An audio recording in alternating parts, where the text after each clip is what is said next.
Hi there. So, in our last lesson, we discussed how crypto is basically internet native money. Now, if you're a healthy skeptic, you're probably thinking, why bother? My debit card already works and it does everything it has to do. Well, in today's lesson, we are going to be taking a deep dive into the three major problems that crypto aims to solve, and to show that it's not just simply cool tech. Understanding the why behind crypto needs one to fundamentally change their understanding of how money works. Currently, you may own your funds, but you don't really control them. They can lose value to devaluation and money printing, and a lot of people are locked out of the traditional banking system purely because they cannot afford it.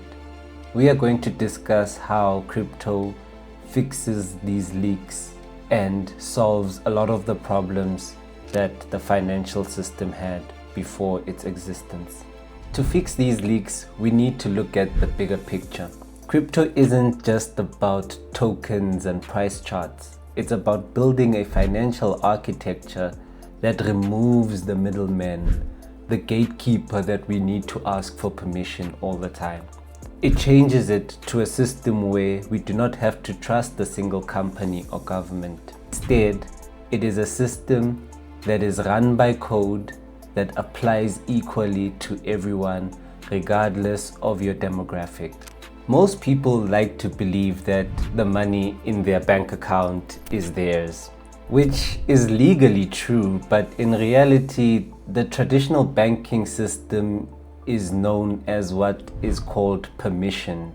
This types of systems means that you need someone else's permission to access your funds, and you need to play by their rules, their times, their limits, their prices.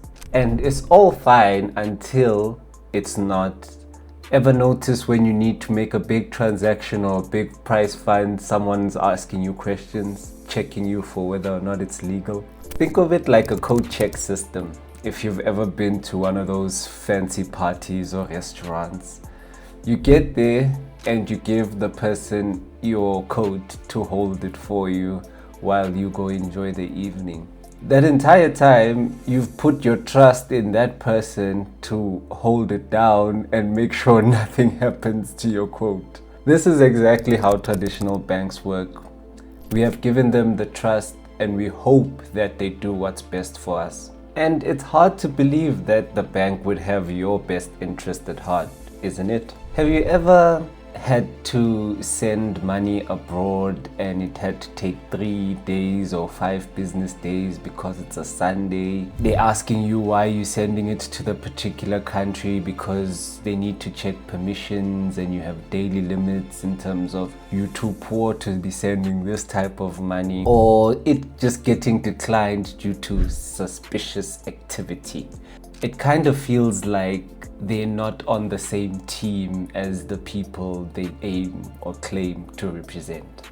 Banks are not the only middleman in our current financial system. We also have central banks and governments, and they create a problem known as the leaky bucket. We work hard daily for all our money, and we put them in savings in hopes to use in the future. However, when central banks and governments choose to print more money, it dilutes the value of the current existing money we have. Think of it like someone adding a hole in the savings bucket that you're trying to fill. Hence why it always feels like we remain behind while others get ahead. That concept is normally described as inflation. But another way to look at it is by using the bucket in the desert theory to understand how supply and demand affects the value of your money. Consider yourself a merchant in the desert and you are selling buckets of water. You might be the only one selling these buckets of water and everybody's coming to you because you have these buckets of water. Because they are limited, you'd set a high price for them. Consider that the government comes through and just starts dropping buckets of water in the desert. That devalues your buckets of water because now everybody else has buckets of water. In other words, there is more supply of buckets of water in the market. This is similarly to how inflation works. The printing of more money dilutes the value of existing money. Bitcoin works differently. The supply is fixed by code, meaning nobody can come and add more Bitcoin into existence. The supply of buckets in the desert is fixed and set. No one can just create new buckets of water out of nowhere, thus devaluing it. It is fixed by code and can never be changed. This way, we trust the math and the code instead of trusting a government won't devalue our currency. Crypto and Bitcoin also solves the problem of exclusion that we mentioned earlier. Like we said, some people are excluded because they cannot afford to own or have a bank account. Banks make it difficult if they do not see you as profitable for them. How many times have you had to close because you didn't have a minimum balance? Crypto solves that. As long as you have the internet, you can participate. Crypto does not care how much money you have, whether you're a billionaire or a poor farmer. As long as you've got a smartphone with internet access, you can access the global economy. It allows anybody anywhere to send, receive value without asking for the bank's permission. So, why does crypto exist? Well, it exists to give you true control of your money so that it can never be frozen by anyone. It provides your savings scarcity so that they can never be diluted by any printing. It also gives access to billions of people around the world that the current system already ignores.